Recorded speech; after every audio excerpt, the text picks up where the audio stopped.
Hello नमस्कार dear student, welcome to success career. आज की इस वीडियो में हम लोग dedicated freight corridor corporation of India limited की तरफ से, जो कि इंडियन गवर्नमेंट की तरफ से है, मिनिस्ट्री ऑफ रेलवे की तरफ से है। इसमें हम एग्जीक्यूटिव इलेक्ट्रिकल के प्रीवियस ईयर पेपर को करने वाले हैं, जो कि 11/11/2018 में ये पेपर हुआ था।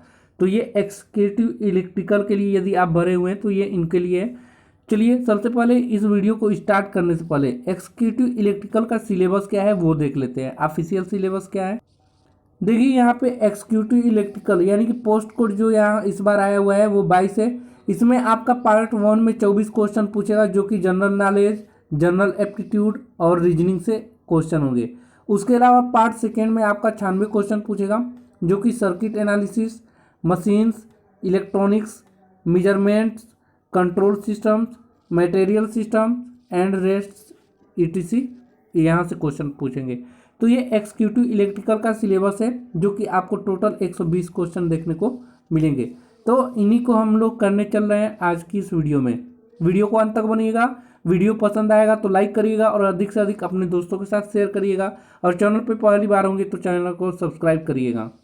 देखिए यहाँ पे जो एग्जीक्यूटिव इलेक्ट्रिकल का क्वेश्चन है ये 11/11/2018 को आया था, और ये 12:30 बजे से लेकर 2:30 बजे तक चला था, यानी कि 1:30 और 2:30, यानी कि टोटल 2 घंटे का पेपर हुआ था आप लोग का। और 2 घंटे के पेपर में 120 क्वेश्चन करने होते हैं। सिलेबस ऑलरेडी बता दिया। देखिए यहाँ पे क्वेश्चन जो पहला आया हुआ था थोड़ा सा ब्लर है, 2-4 क्वेश्चन उसके बाद सही हो जाएगा, तो घबराइएगा नहीं। हल्का सा ब्लर तो है ही क्वेश्चन, लेकिन प्रीवियस ईयर के मिल गए हैं, काफ़ी अच्छा है। देखिए जो पहला क्वेश्चन है यहाँ सेक्शन जनरल नॉलेज का, देखिए जो ब्लर है वो कुछ ही क्वेश्चन है, 5-10 क्वेश्चन के बाद सही हो जाएंगे। दिया है in which, general aptitude knowledge से क्वेश्चन है, दिया है in which state does the greatest number of uranium mines exist as of सितंबर 2018। तो इसका करेक्ट आंसर क्या हो जाएगा, झारखंड। बोल रहा है कि किस स्टेट में सबसे ज़्यादा यूरेनियम माइंस हैं, एग्जिस्ट करता है 2018 सितंबर 2018 तक, तो झारखंड में। प्रेजेंट टाइम में भी सबसे अधिक माइंस यहीं पे है, झारखंड में ही, खदान जिसे बोलते हैं। अगला क्वेश्चन है national rail and transportation institute लालाज first railway university has been open in which of the following state, यानी कि national rail and transport institute पहली बार फर्स्ट रेलवे यूनिवर्सिटी कहाँ पे खोला गया है, किस स्टेट में खोला गया है, तो ये करेक्ट आंसर हो जाएगा गुजरात। अगला जो क्वेश्चन आया था विश्व आर्थिक मंच 2018 द्वारा 74 उभरती अर्थव्यवस्था के समावेशी विकास सूचकांक में भारत का स्थान क्या था, तो भारत का स्थान था 62वां। अगला जो क्वेश्चन आया हुआ है मलेशिया में सितंबर 2018 में आयोजित एक समारोह में किस राज्य पर्यटन को अपने अभिनव विपणन अभियानों के लिए प्रशांत एशिया यात्रा एसोसिएशन के 2 प्रतिष्ठित स्वर्ण पुरस्कार प्रदान किए, तो करेक्ट आंसर हो जाएगा केरल। अगला जो क्वेश्चन आया हुआ है जो कि फिल इन द ब्लैंक्स है, dot dot dot the constitution of India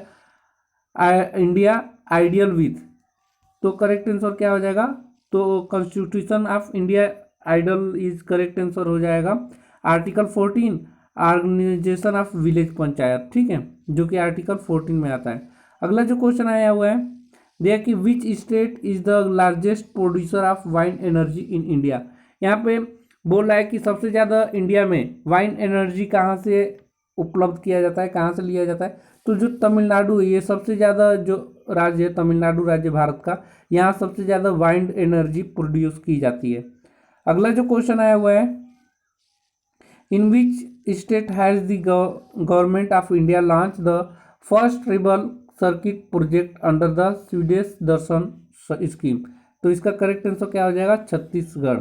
अगला जो क्वेश्चन आया है the ray that comes back from a surface after reflection is known as, यानी कि ऐसा रेज जो किसी सरफेस से टकराने के बाद रिफ्लेक्ट करता है, परिवर्तित करता है, उसे क्या कहते हैं, तो उसे ए रिफ्लेक्टेड रेज कहते हैं, करेक्ट आंसर हो जाएगा। अगला क्वेश्चन है विच India boxer won a gold medal in Asian Games 2018, तो 2018 में एशियन गेम गोल्ड कौन मेडल जीता हुआ था, गोल्ड मेडल अमित पंघल ने, तो इस समय 2018 के बाद 2021 का आपका पूछ सकता है और 2020 का पूछ सकता है, यानी कि करंट में जो भी है उनका पूछ सकता है। अगले क्वेश्चन पे चलते हैं। Which of the following is correct, कौन सा करेक्ट है? तो करेक्ट यहाँ पे है Sucheta Kriplani was the first women chief minister of Uttar Pradesh, यानी कि सुचिता कृपलानी जो थी ये first women chief minister of Uttar Pradesh की थी। अगला जो क्वेश्चन है, जब कांच की एक छड़ को रेशम पर रगड़ा जाता है तो इसके द्वारा प्राप्त आवेश को परंपरागत रूप से क्या कहा जाता है? तो जब एक कांच की छड़ को रेशम पर रगड़ा जाता है तो परंपरागत रूप से उसे धनात्मक कहा जाता है। करेक्ट आंसर हो जाएगा पहला। अगला जो क्वेश्चन दिया है, आफ्टर फुल मून डे, यानी कि फुल मून डे के मतलब जब पूर्ण चांद उगा रहे, the size of bright part of the moon appear to the become thinner and thinner every night and the 15th day the moon is not visible, this day is known as, यानी कि बोल रहा है कि जब full moon day होता है तो उस समय धीरे धीरे धीरे धीरे क्या होता है, घटता जाता है उसकी रोशनी, और जब वो एकदम एक समय आता है कि उस दिखाई नहीं देता। ठीक है, तो उस दिन को क्या कहते हैं? This day is known as new moon day, यानी कि अब नया मून डे चालू होगा, यानी कि अब फिर से उसकी शुरुआत होगी। एकदम नॉट विजिबल है, फिर से हल्का सा दिखाई देगा, फिर उससे थोड़ा बड़ा दिखाई देगा, फिर उससे बड़ा दिखाई देगा, फिर उससे बड़ा, तो उसी को न्यू डे बोलते हैं जिस दिन हमें दिखाई नहीं देता है, क्योंकि उसी दिन से फिर अब क्या होगा, उसके अगले दिन हल्का सा एकदम पतला सा दिखाई देगा। अगला क्वेश्चन दिया हुआ है, दी गई श्रृंखला में रिक्त स्थानों पर किस अक्षर समूह को क्रमिक रूप से रखा जाए जिससे कि एक श्रृंखला को पूर्ण हो? तो ये आपका श्रृंखला दिया हुआ है और इसमें आपको फिल करना है। तो देखिए पी से पहले आर, तो यहाँ करेक्ट आंसर क्या हो जाएगा? P Q are Q Q. ठीक है, कर लीजिएगा स्क्रीनशॉट, सारा क्वेश्चन का ले लीजिए, स्क्रीनशॉट करके आराम से करते रहिए। अगला जो क्वेश्चन है अब यहाँ पे दिया हुआ है, अब यहाँ से लॉजिकल रीजनिंग के क्वेश्चन चालू हो गए हैं। एक बात ध्यान देंगे, ये पहला क्वेश्चन है लॉजिकल रीजनिंग के, इससे पहले जो आपका था वो 12 क्वेश्चन थे। 12 क्वेश्चन किसके थे? तो ये 12 जो क्वेश्चन आए हुए थे वो जनरल एप्टीट्यूड एंड नॉलेज से थे। अब 12 क्वेश्चन आपका रीजनिंग से होगा, चलिए उसको भी देख लेते हैं। लॉजिकल रीजनिंग का पहला क्वेश्चन हो गया। दूसरा क्वेश्चन दिया हुआ है यहाँ पे कि एक प्रतिष्ठित बहुराष्ट्रीय कंपनी में एक निश्चित पद पर नियुक्त किए गए निम्नलिखित योग्यता आवश्यक है, यानी कि निम्नलिखित योग्यता आवश्यक है, यानी कि अभ्यर्थी 65% अंकों के साथ ही MBA अवश्य होना चाहिए। ठीक है, यानी कि अभ्यर्थी जो भी फॉर्म को फिल करेगा उसका मिनिमम 65% होना चाहिए, और वो क्या करे, MBA अवश्य होना चाहिए। अभ्यर्थी को न्यूनतम जो है 50% अंकों के साथ चयन परीक्षा अवश्य उत्तीर्ण होना चाहिए, यानी कि जो उसका पेपर होगा उसमें उसको 50% या उससे अधिक पेपर लाना होगा, कम होगा तो उसको सिलेक्शन नहीं मिलेगा जो पेपर होगा। अभ्यर्थी ने साक्षात्कार में न्यूनतम 65 अंक अवश्य प्राप्त किए हुए हों, और जो अभ्यर्थी साक्षात्कार हैं यानी कि जब मेरिट लिस्ट जारी होगी उसमें कम से कम 65% क्या होगा, अवश्य लाना उनको अनिवार्य है। और अभ्यर्थी की जो आयु है 1 सितंबर 2018 को 23 वर्ष से कम और 30 वर्ष से अधिक नहीं होनी चाहिए। अब इसको आपको आंसर देना है, अभ्यर्थी के मामले में जो अन्य सभी मापदंडों को पूरा करता है सिवाय किसको पूरा करता है? देखिए तो ये पूरा करता है पहले को, यह मामला निदेशक भर्ती को संदर्भित किया जाना है। ठीक है, यह मामला करेक्ट आंसर हो जाएगा। देखिए आंसर में क्या दिया गया है, पहला उपयुक्त जो है ए में, किंतु वह 50% अंक प्राप्त करता इंजीनियर है तो मामले को निदेशक भर्ती के लिए संदर्भित किया जा सकता है, यानी कि वो साफ साफ लिखा हुआ है ना, वो करेक्ट आंसर हो जाएगा। ठीक है, अगले क्वेश्चन की तरफ बढ़ते हैं। अगला क्वेश्चन दिया है, in a code language work is written XOSL and time is written UINE, तो सैलरी किससे द्वारा लिखा जाएगा?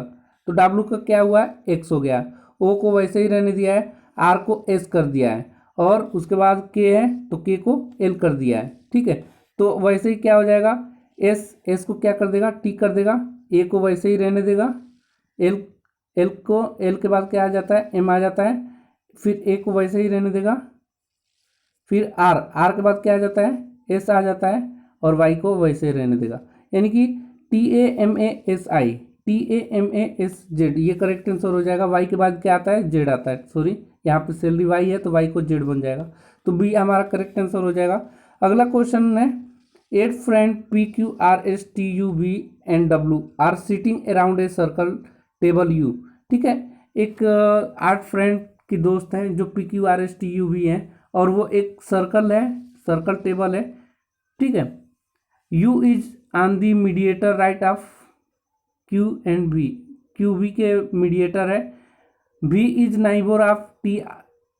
ठीक है, तो वी जो है टी का पड़ोसी है, R is between T and U और आर जो है टी और यू के बीच में बैठा हुआ है, W is in the immediate left of P, यानी कि जो डब्ल्यू है वो जस्ट तुरंत बाद लेफ्ट साइड में बैठा हुआ है। लेफ्ट का मतलब होता है बाएं साइड में बैठा है, किसके बाएं साइड में, आर के साइड में। But is not the neighbour of T of S, ठीक है, तो लेकिन वो पड़ोसी नहीं है, पी जो है किसके, जस्ट डब्ल्यू के बगल में बैठा है लेफ्ट साइड में, लेकिन वो टी और एस का पड़ोसी नहीं है। What is the position of A, position S का पोजीशन क्या होगा, तो एस का पोजीशन जो होगा on the immediately left of Q, correct answer हो जाएगा। आप लोग कर लीजिएगा रीजनिंग के क्वेश्चन को, थोड़ा वीडियो काफ़ी लेंथी हो जाएगा, यहाँ पे 120 क्वेश्चन कराना है, इस वजह से मैं आप लोग को सिर्फ आंसर दिखा रहा हूँ कि कैसे कैसे आंसर आए हुए हैं, और आप इसको स्क्रीनशॉट लेकर हल करें और अपनी सिलेबस के अकॉर्डिंग अपनी तैयारी करें। देखिए यहाँ पे 5वें नंबर का क्वेश्चन दिया गया है, दिए गए कथनों को सत्य माने भले ही तथ्यात्मक रूप से अर्थहीन हो, और निर्णय लें कौन सा निष्कर्ष तर्क संगत रूप से कथनों का अनुसरण करता है।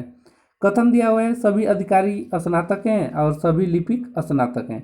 निष्कर्ष क्या निकल कर आएगा, तो निष्कर्ष निकल कर आएगा कुछ स्नातक अधिकारी है। देखिए सबसे पहले तो सभी अधिकारी जो है ये सभी अधिकारी हो गए, ये क्या है, ग्रेजुएशन है, और सभी लिपिक स्नातक हैं, तो सभी लिपिक क्या है, स्नातक हैं, तो सभी लिपिक भी यहाँ पे कर लेते हैं, लिपिक भी स्नातक हैं, ये दोनों क्या है, ये सभी स्नातक हैं। तो अब यहाँ पे कुछ स्नातक अधिकारी हैं, सॉरी ये हो गया हमारा स्नातक, ये हो गया अधिकारी, और ये हो गया लिपिक। अब यहाँ पे क्वेश्चन पढ़िए, निष्कर्ष क्या निकल कर आया, कुछ स्नातक अधिकारी हैं। देखिए ये अधिकारी था ना, और ये लिपिक था, और ये ग्रेजुएशन था यानी कि स्नातक था। तो अब इसमें बताना है कुछ स्नातक अधिकारी हैं, तो कुछ स्नातक जो है, स्नातक यानी ग्रेजुएशन, ये अधिकारी हैं, करेक्ट है पहला। दूसरा दिया है सभी स्नातक अधिकारी हैं, तो सभी स्नातक जो हैं ये अधिकारी हैं। ठीक है, तो अधिकारी जो है ये सभी स्नातक कहाँ हैं, स्नातक हैं, सभी स्नातक अधिकारी हैं, तो स्नातक सभी ये बड़ा वाला पार्ट है और अधिकारी ये वाला पार्ट है, तो ये गलत है, यानी कि करेक्ट आंसर क्या हो जाएगा, केवल निष्कर्ष एक अनुसार करता है। अगले क्वेश्चन की तरफ बढ़ते हैं। अगला क्वेश्चन है the equal number of house on the both side of the street are number 2 1 2 3 4 up one side then back down the other side if house house number 9 is opposite house number 24, then how many house are there on the street। ठीक है, तो यहाँ पे कितने street होंगे, कितने number of house होंगे, 32 होंगे। अगले क्वेश्चन की तरफ बढ़ते हैं। अगला क्वेश्चन है एक प्रतिष्ठित बहुराष्ट्रीय कंपनी में एक निश्चित पद पर नियुक्ति के लिए निम्नलिखित योग्यताएं आवश्यक हैं। देखिए सेम क्वेश्चन है, ऊपर वाला ही सेम क्वेश्चन है, देख लीजिए। अभ्यर्थी को न्यूनतम 65 वर्ष की आयु MBA अवश्य होना चाहिए। अभ्यर्थी की न्यूनतम 50% अंकों के साथ चयन परीक्षा उत्तीर्ण अवश्य होनी चाहिए। तो ये क्वेश्चन मैं करा दिया हूँ, तो दोबारा नहीं करवाना चाहता हूँ क्योंकि वही रिपीट क्वेश्चन है। अगला देखिए question, in a class of test of 45 student, एक क्लास है जिसमें टेस्ट हो रहा है और उसमें 45 स्टूडेंट है। वन स्टूडेंट इज रैंक 25, एक स्टूडेंट का जो रैंक है उसमें 25 है, यानी कि 25 है। What is his rank from the bottom, तो बॉटम से उसका रैंक क्या होगा, तो बॉटम से उसका रैंक होगा, देखिए 25 पोजीशन पे है, तो इधर से ये एक नंबर है और ये 25वें पोजीशन पे है। ठीक है, 25 के बाद क्या आ जाएगा, 26 आ जाएगा, 26 आ जाएगा। तो आपका टोटल नंबर में से क्या करिए, देखिए टोटल नंबर होता है, टोटल नंबर यहाँ पे 50 दिया हुआ है, और यहाँ पे लेफ्ट साइड से निकालना है और राइट साइड से मानकर दिए चलिए कि दिया हुआ है 26 और -1 किया जाता है। तो जब इसमें लेफ्ट साइड वाला हमें निकालना है, तो ये 25, ये 25 है, और 25 में से जब एक को घटा देंगे तो क्या हो जाएगा, L+24 हो जाएगा, और इधर क्या है 50, और जब लेफ्ट साइड से निकालना होगा तो 25 में से 24 जाएगा तो 26, तो करेक्ट आंसर यहाँ पे क्या हो जाएगा 26 हो जाएगा, जो कि यहाँ पे ये ऑब्जेक्शन गलत है, सॉरी यहाँ पे 45 स्टूडेंट है ना, तो मैं 45 स्टूडेंट, देखिए टोटल स्टूडेंट 45, लेफ्ट साइड से आपको मान लीजिए निकालना है, यानी कि, और राइट साइड से आपका दिया हुआ है रैंक कितना 25वां पोजीशन, और -1 फार्मूला होता है। अब 25 में से क्या करिए, एक को घटा दीजिए 24 हो जाएगा, तो L निकल कर आ जाएगा 45 माइनस 24, क्योंकि 25 में से एक निकालना होता है फार्मूले के हिसाब से, तो 45 में से 24 जाएगा तो क्या आंसर आ जाएगा 21, करेक्ट आंसर क्या हो जाएगा 21। मैं यहाँ पे 45 की जगह 50 समझ लिया था। चलिए अगले क्वेश्चन की तरफ बढ़ते हैं। Select the option that is related to the third term in the same way as the second term is related to first term, यानी कि सेकेंड जैसे संबंधित है वैसे ही संबंधित, सेकेंड नंबर जैसे संबंधित है फर्स्ट नंबर से, वैसे ही थर्ड नंबर कैसे संबंधित होता फोर्थ नंबर से, तो इसका करेक्ट आंसर हो जाएगा 512, करेक्ट आंसर हो जाएगा। अगला क्वेश्चन है, from the given alternate select the word of can not be form using the letter of the given word, यानी कि आपको बताना है कि एप्रिसिएट वर्ड जो दिया हुआ है इसे कौन सा वर्ड नहीं बन सकता है, तो इसे क्रिएटर वर्ड नहीं बन पाएगा। क्यों नहीं बन पाएगा, देखिए सी इसमें भी है, सी इसमें भी है, आर भी है इसमें, आर भी है इसमें, ई भी है इसमें, ई भी है इसमें, ए भी है इसमें, ए भी है, लेकिन एप्रिसिएट जो लिखा हुआ है, एप्रिसिएट जो लिखा हुआ है इसमें ओ नहीं दिया है और इसमें ओ दे दिया है, इस वजह से इसको हम लोग नहीं बना पाएंगे, तो ये हमारा करेक्ट आंसर हो जाए।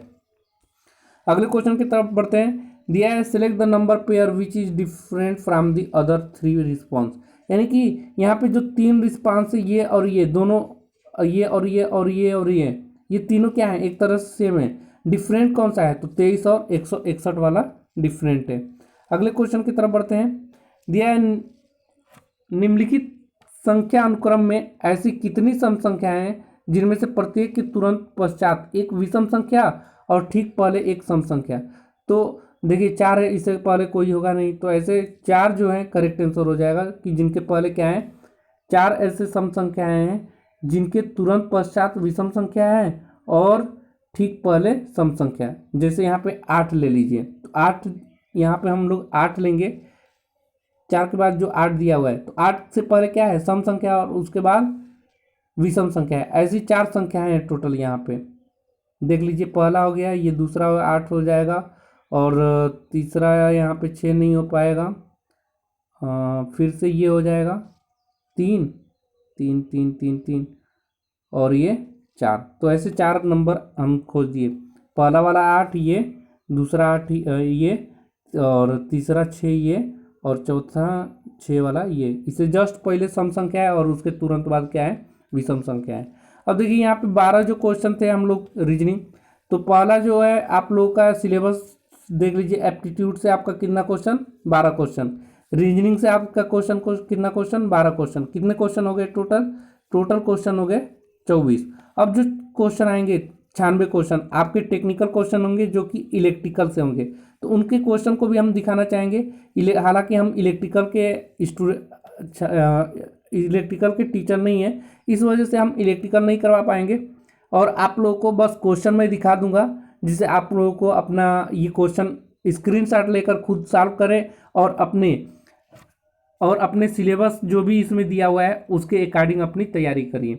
दिया है calculate current I the following circuit using superposition theorem, superposition theorem के द्वारा आपको आई का वैल्यू निकालना है, और यहाँ पे आपका वोल्ट दिया हुआ है 6 ओम 6 ओम 2 ओम 2 एम्पियर, तो इसका करेक्ट आंसर क्या हो जाएगा 375 MA हो जाएगा।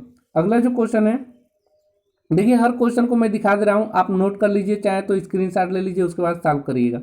दिया है 8230, अब यहाँ पे ध्यान देना है आप लोगों को, यहाँ पे आप लोग का सर्किट एनालिसिस से कितने क्वेश्चन आने वाले हैं ये भी मैं बताऊंगा लास्ट में, पहले इसको कर लीजिए। दिया है a 230 volt lamp is rated to pass a current 0.24 m ampere. Calculate its power output, आपको कैलकुलेट करना है पावर आउटपुट को। If second similar lamp is connected in the parallel to the lamp, second जो है lamp उसको parallel series में जोड़ दिया जाता है। Calculate the supply current required to give the same power output in each lamp, तो करेक्ट आंसर कितना हो जाएगा 0.48 एम्पियर हो जाएगा। अगला जो तीसरा नंबर का क्वेश्चन है दिया है the value of voltage V1 and V2 for the circuit shown in below use nodules analysis. ये जो दिया हुआ है पिक्चर, इसको एनालिसिस करके आपका आंसर कितना आना चाहिए, तो 10/13 वोल्ट और 7/13 वोल्ट करेक्ट आंसर आ जाएगा।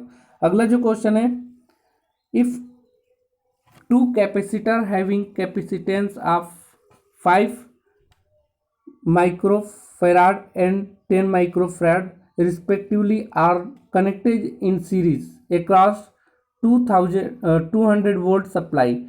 Find the potential difference across इस कैपेसिटर, आपको कैपेसिटर के बीच में क्या निकालना है, पोटेंशियल निकालना है, इस चीज निकालना है। तो करेक्ट आंसर कितना हो जाएगा 133.33 वोल्ट और 66.66 वोल्ट। अगला क्वेश्चन है ए हीटर टेक्स ए करेंट, एक हीटर जो है क्या करता है कि 7 एम्पियर का करंट लेता है and a from a 230 volt source from 12 hour. एक जो हीटर है वो 7 एम्पियर पे 230 वोल्ट का सोर्स लेता है 12 घंटे तक। Calculate the energy consume in kilowatt, तो आपको एनर्जी कंज्यूम कितना करेगा वो बताना है किलोवाट में, तो कितना हो जाएगा 19.32 किलोवाट वो एनर्जी, किलोवाट आवर एनर्जी क्या करेगा वो कंज्यूम करेगा। अगला जो क्वेश्चन है for the network junction shown in the figure calculate the current I, current I बताना है आपको। I1 की वैल्यू दे दिया है, I3 बताना है, I1 की वैल्यू 3, I2 की वैल्यू 4, I4 की वैल्यू 2, तो आपको I3 की वैल्यू निकल कर कितना आ जाएगा, ये 3 एम्पियर आ जाएगा। अगला जो क्वेश्चन है the value of R, the value of R for the maximum power of transformer across A B of the circuit shown in the figure below, जो कि आपका वैल्यू ऑफ आर बताना है जो कि आपका मैक्सिमम पावर ट्रांसफर करता है ए बी के क्रॉस में। तो देखिए यहाँ पे ए है और यहाँ पे बी है और आर की वैल्यू आपको निकालना है, तो इसका वैल्यू निकल कर कितना आएगा, तो इसका वैल्यू निकल कर आएगा 2.38 ओम।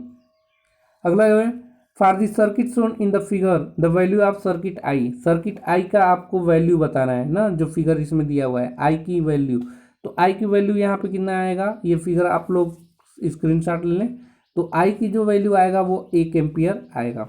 अगला क्वेश्चन है the for the figure shown below the value of supply voltage V is, जो फिगर दिखाया गया है इसमें सप्लाई वोल्टेज वी कितना है, तो सप्लाई वोल्टेज जो निकल कर आएगा वो है 19.5 वोल्ट। ठीक है, अगले क्वेश्चन की तरफ बढ़ते हैं। दिया है the value of current in the network shown in below is, network में दिखा दे रहा हूँ, इसमें आपको क्या बताना है, इसमें करंट बताना है, the value of current, current इसमें बताना है करंट कितना होगा। तो देखिए इस फिगर का जो करंट निकल कर आया है वो -2.85 एम्पियर, 3.57 एम्पियर और 0.72 एम्पियर।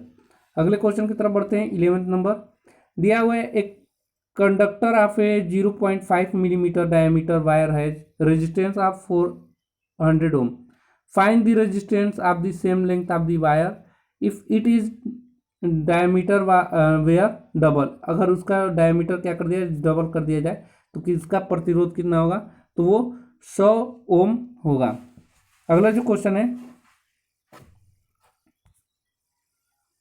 अगला क्वेश्चन दिया हुआ है a resistance of 10 ohm is connected in series, 10 ohm प्रतिरोध का जो रेजिस्टेंस है वो सीरीज में कनेक्ट किया गया है विथ 2 रेजिस्टेंस, 2 रेजिस्टर के साथ, each of the 15 ohm arrange in parallel, उस जिसमें से उसमें 15 ओम का जो है प्रत्येक को पैरेलल में अरेंज किया गया है।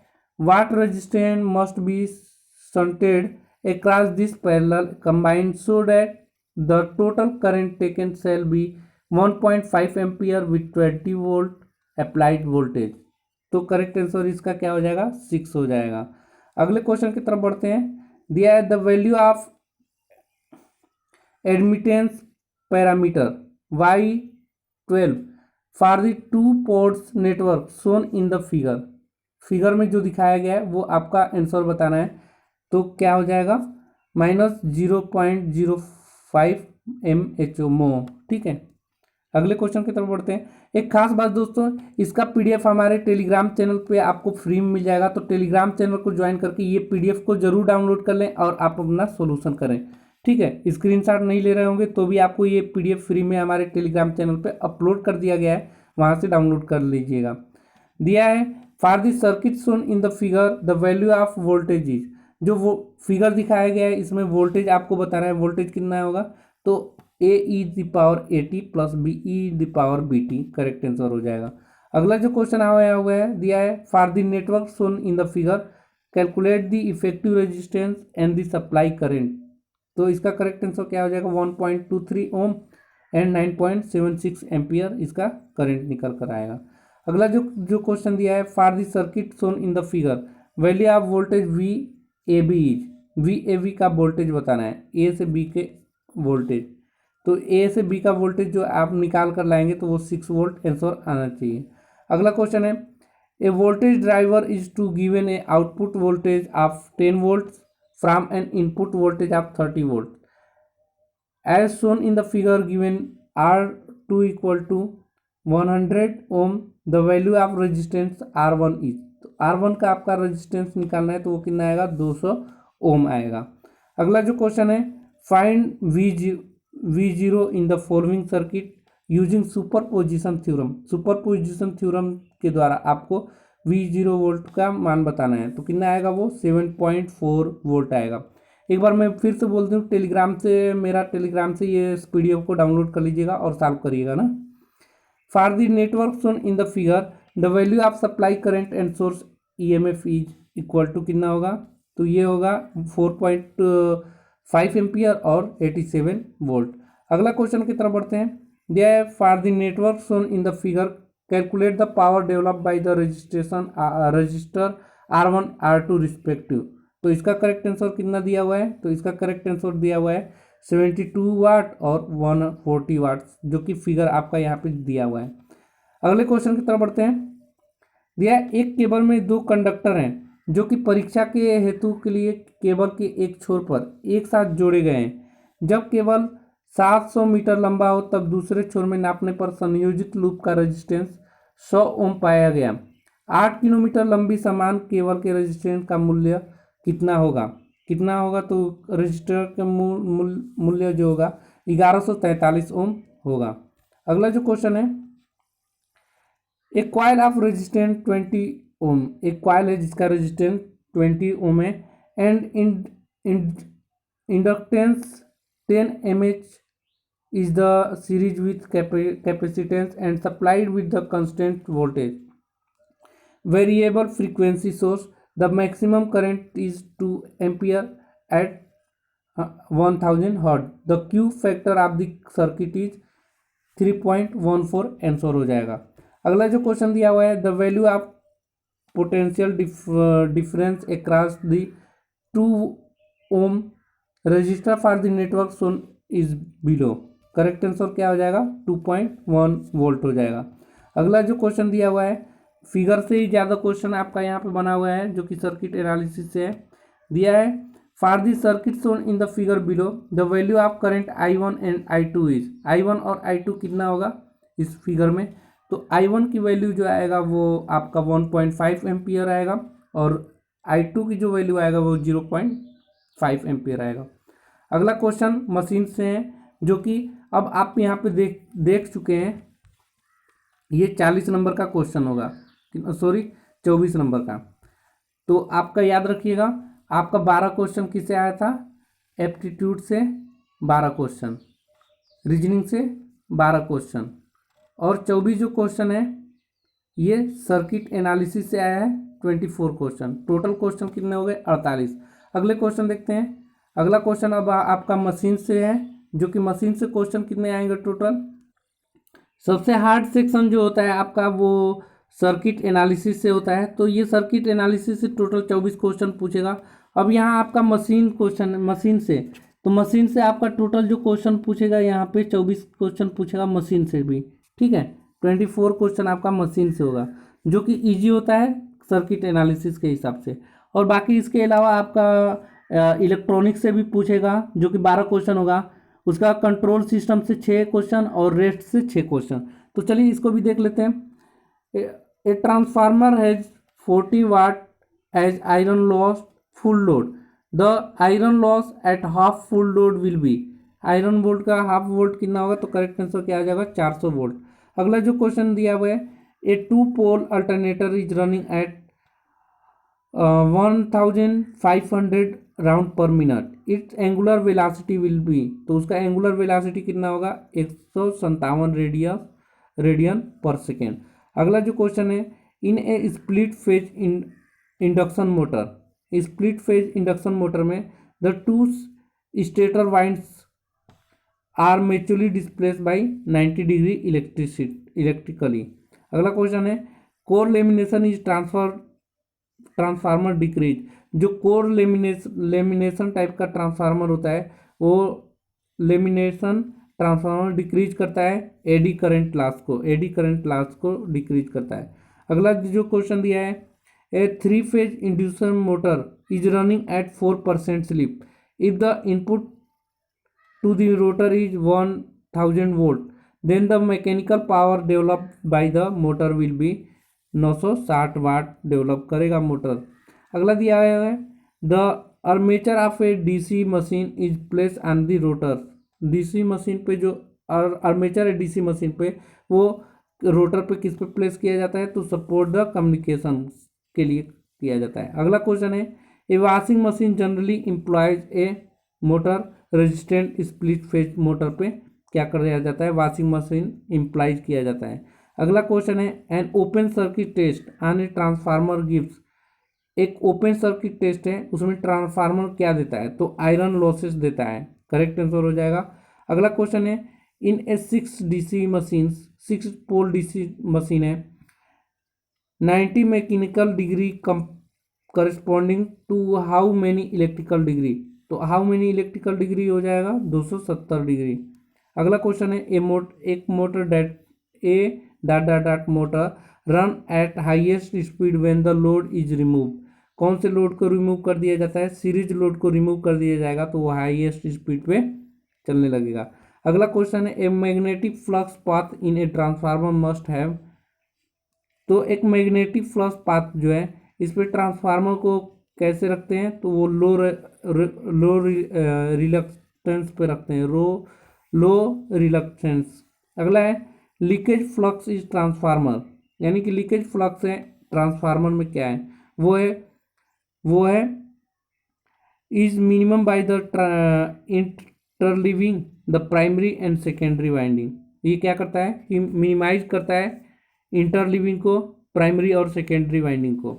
अगला जो क्वेश्चन है, the primary of A should never be energies when it's secondary is open circuit, current transformer, correct answer हो जाएगा। अगला क्वेश्चन है, for simplex wave wound generator EMF generate path is given by. तो EMF generate path किसके द्वारा दिया जाता है, तो 5 बटे 120 पे दिया जाता है, जहाँ 5 फ्लक्स है, Z total number of armature है, और पी नंबर ऑफ जनरेटर पोल है, और एन जो है armature rotation of revolution per minute है।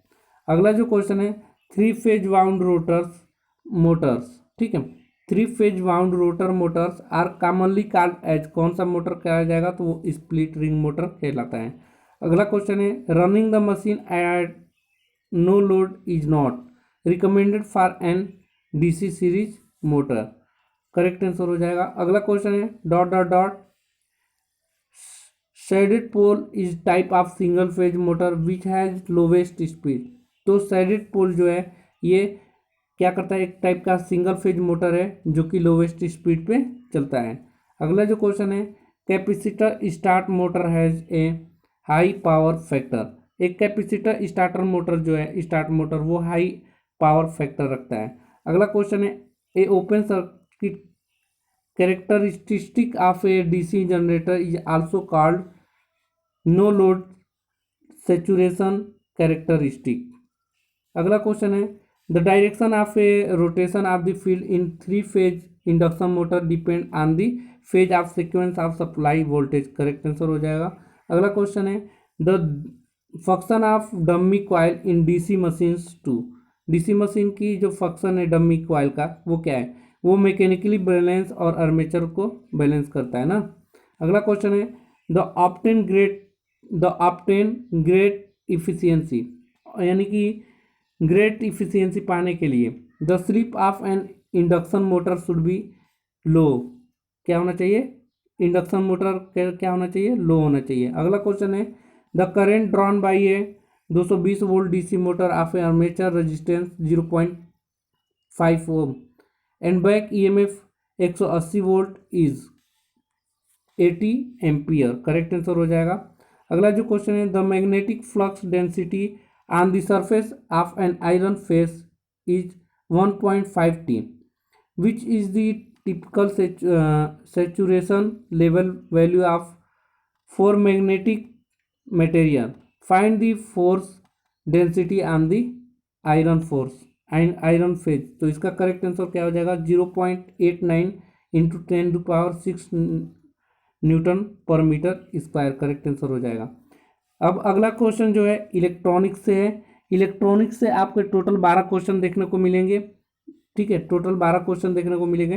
दिया है how many diodes are use to construct half wave, full wave, bridge rectifier circuit respectively, यानी कि कितने डायोड को यूज करके कंस्ट्रक्ट किया जा सकता है हाफ वेव को? तो हाफ वेव के लिए 1, फुल वेव के लिए 2 और ब्रिज रेक्टिफायर सर्किट के लिए 4। करेक्ट आंसर हो जाएगा। अगला क्वेश्चन है if the resolution of digital to analog converter is approximately 0.4%. If it is full scale range, then it is an 8-bit converter. Next question है the producer of the two binary number 0.011 and 110 is। तो producer इसका product क्या होगा? तो इसका product जो होगा 10010। अगला क्वेश्चन है among the following which is the fixed frequency oscillator. तो इनमें से कौन सा फिक्स फ्रीक्वेंसी ऑक्सीलेटर है? तो ये क्रिस्टल ऑक्सीलेटर है। अगला क्वेश्चन है the circuit which produce the best stabilization of an operating point is voltage divider. Next question the output and input voltage of emitter follower have a phase difference of 0 degree. Correct answer. Next question a plus A B get simplified to. a plus A B को simplified करने पे a correct answer हो जाएगा।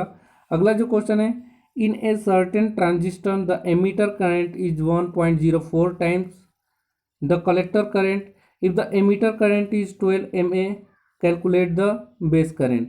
तो calculate base current करेंगे तो कितना आएगा? 462, यानी कि 462 माइक्रो एम्पियर।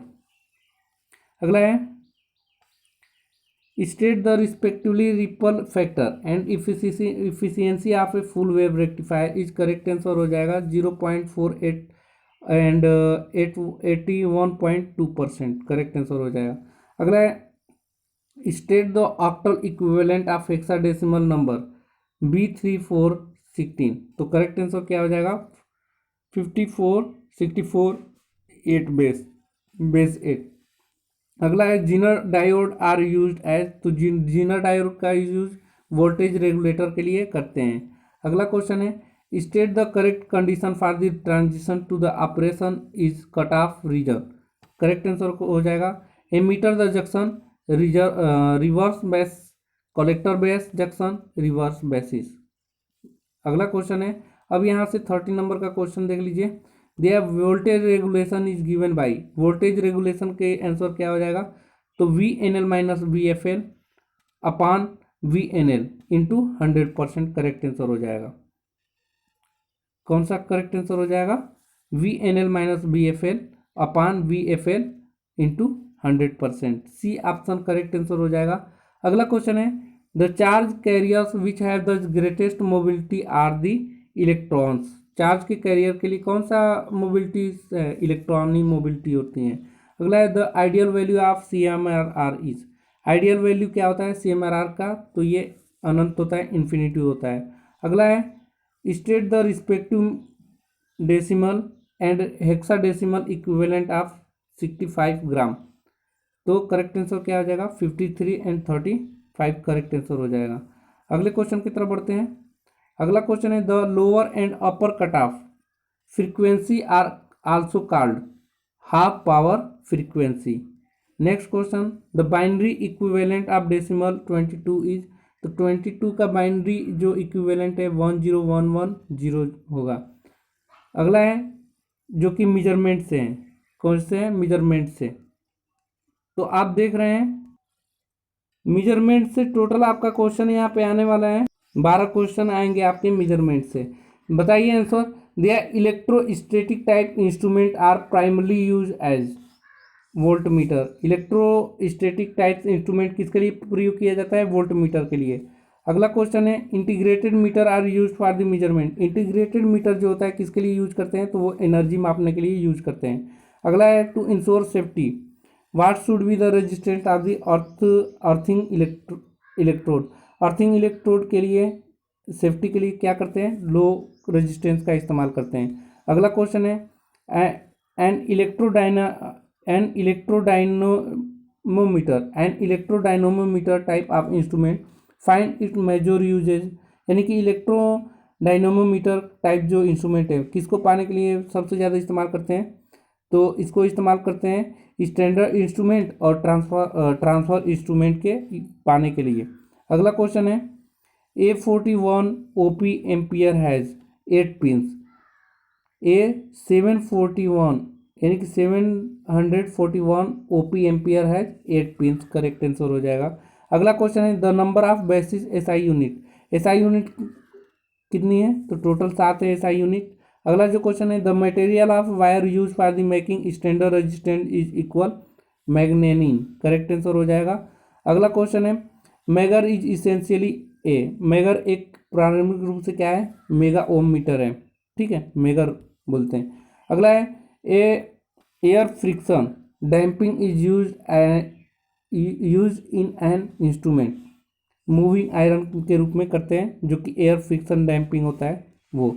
अगला है the two parts of tariff is use for consumer industrial correct answer हो जाएगा the two part of tariff is use for industrial consumer.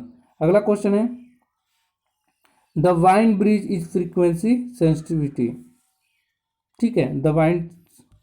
अगला है which bridge is use to measure the inductance of a high Q inductor. तो correct answer क्या हो जाएगा Hay हो जाएगा। Hay bridge is use to measure the inductance of a high Q inductor. अब यहाँ पे कंट्रोल सिस्टम से आपका क्वेश्चन है जो कि कंट्रोल सिस्टम से आपके टोटल जो क्वेश्चन आएंगे वो 6 आएंगे। कंट्रोल सिस्टम के 6 क्वेश्चन देख लेते हैं। Which of the following is correct for over damping and under damping system respectively. तो करेक्ट आंसर क्या हो जाएगा करेक्ट आंसर सेकेंड हो जाएगा। अगला क्वेश्चन है any physical system that does not automatically correct for vibration in its output is an open loop system correct answer हो जाएगा। अगला क्वेश्चन है third number determine the stability of system. Stability बताना है आपका SQ plus S² plus S plus 4, तो इसका correct answer हो जाएगा अनस्टेबल। नेक्स्ट क्वेश्चन बढ़ते हैं। दिया है the phase shift of a second order system with a transfer function 1/S² equal to 180 degree correct answer हो जाएगा। अगला क्वेश्चन है the frequency at which the phase angle is 180 degree is called the phase cross over frequency कहलाता है। अगला question है determine the transfer function if the impulse response is e⁻²t, तो correct answer हो जाएगा 1/s+t। नेक्स्ट क्वेश्चन है material system से। तो यहाँ पे मटेरियल सिस्टम से आपका टोटल जो क्वेश्चन आएगा मटेरियल सिस्टम से टोटल 6 क्वेश्चन आएंगे। दिया है कि लीड जो है lead is a material that use to make a cable sheath, ठीक है what is the coordination number of a body centre cubic structure, तो क्या होता है 8 होता है। अगला जो क्वेश्चन है, विच of the following is not example of A semiconductor material, semiconductor material कौन नहीं है इसमें, तो कॉपर नहीं है, बाकी सिलिकॉन, जर्मेनियम और आर्सेनिक ये क्या है, ये सेमीकंडक्टर है। अगला है, विच of the following is an example of monoclinic system, तो मोनोक्लिनिक सिस्टम क्या है, फेरस सल्फेट FeSO4। अगला है, what is the atomic packing factor for BCC and FCC respectively, तो क्या है, तो एटॉमिक पैकिंग फैक्टर क्या है BCC के लिए, वो 0.68 है और FCC के लिए 0.74 है। अगला क्वेश्चन है, select the electronic configure of argon, argon का जो है इलेक्ट्रॉनिक कॉन्फ़िगरेशन क्या होगा, तो इलेक्ट्रॉनिक कॉन्फ़िगरेशन होगा 1s2 2s2 2p6 3s2 3p6। अगला क्वेश्चन है जो कि रेट से है, रेट से आपको टोटल 6 क्वेश्चन देखने को मिलेंगे। दिया है the maximum firing angle that can be obtain by pure resistive trigger circuit use in phase control circuit is 90 degree.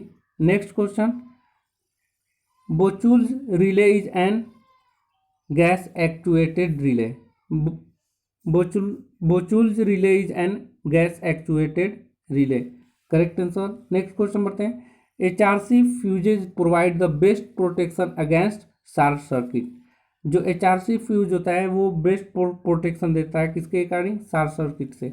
अगला जो क्वेश्चन है, dot dot dot combine the together are called stray losses, तो stray losses किसको combine के बोलते हैं, तो iron and mechanical losses combine को, दोनों को सम्मिलित रूप को क्या बोलते हैं, स्ट्रे लॉसेस बोलते हैं। अगला क्वेश्चन है, two coils differentially connection have self-induced up to mH and 4 mH and a mutual induction of 0.14 mH. The equivalent inductance of the combination will be, क्या हो जाएगा 5.7 mH हो जाएगा। अगला क्वेश्चन है, when the gain margin is positive and phase margin is negative the system is stable, जब gain margin positive होगा और फेज मार्जिन निगेटिव होगा तो क्या होगा, सिस्टम स्टेबल होगा। अब यहाँ पे एक बार सिलेबस को मैं दोहराना चाहता हूँ दोबारा। देखिए यहाँ पे जो एग्जीक्यूटिव इलेक्ट्रिकल पोस्ट जो कि पोस्ट कोड 22 है, इसमें जो पार्ट 1 में 24 क्वेश्चन आएंगे, यानी कि जनरल नॉलेज से आपका जो क्वेश्चन आएगा जनरल नॉलेज से, वो मैं यहाँ पे लिख दूँ GK, यानी कि जनरल नॉलेज से कितने क्वेश्चन आएंगे, टोटल आपका 12 क्वेश्चन आएगा। ऐसे ही जनरल एप्टीट्यूड एंड रीजनिंग से आपके टोटल कितने क्वेश्चन आएंगे, 12 क्वेश्चन, तो ये दोनों मिलकर 12 12 24 हो जाएंगे, जो कि पार्ट 1 का हो जाएगा। पार्ट 2 की बात करें तो जिसमें सर्किट एनालिसिस है, सर्किट एनालिसिस से आपको 24 क्वेश्चन आएंगे, मशीन से आपके 24 क्वेश्चन आएंगे। उसके बाद इलेक्ट्रॉनिक्स से है तो इलेक्ट्रॉनिक्स से आपके टोटल 18 क्वेश्चन आएंगे, ठीक है। उसके बाद बात करें मेजरमेंट से आपके टोटल 12 क्वेश्चन देखने को मिलेंगे। उसके बाद कंट्रोल सिस्टम से आपको टोटल 6 क्वेश्चन देखने को मिलेंगे। उसके बाद मटेरियल सिस्टम से आपको 6 क्वेश्चन देखने को मिलेंगे। उसके बाद आपको यहाँ पे जो कि रेस्ट से 6 क्वेश्चन मिलेंगे। तो ये टोटल आप जोड़ेंगे जब, तो टोटल आपका 120 क्वेश्चन होगा। इसके लिए आपको टोटल 2 घंटे का समय मिलेगा। तो ये सिलेबस था, इसके अकॉर्डिंग आप अपनी तैयारी करिए। वीडियो अच्छा लगेगा तो लाइक करिए और चैनल पे पहली बार होंगे तो चैनल को जरूर सब्सक्राइब करिए, क्योंकि मैं आपके लिए ऐसा ही वीडियो लाता रहता हूँ। तो आज के लिए वीडियो में इतना ही। Thanks for watching this video guys.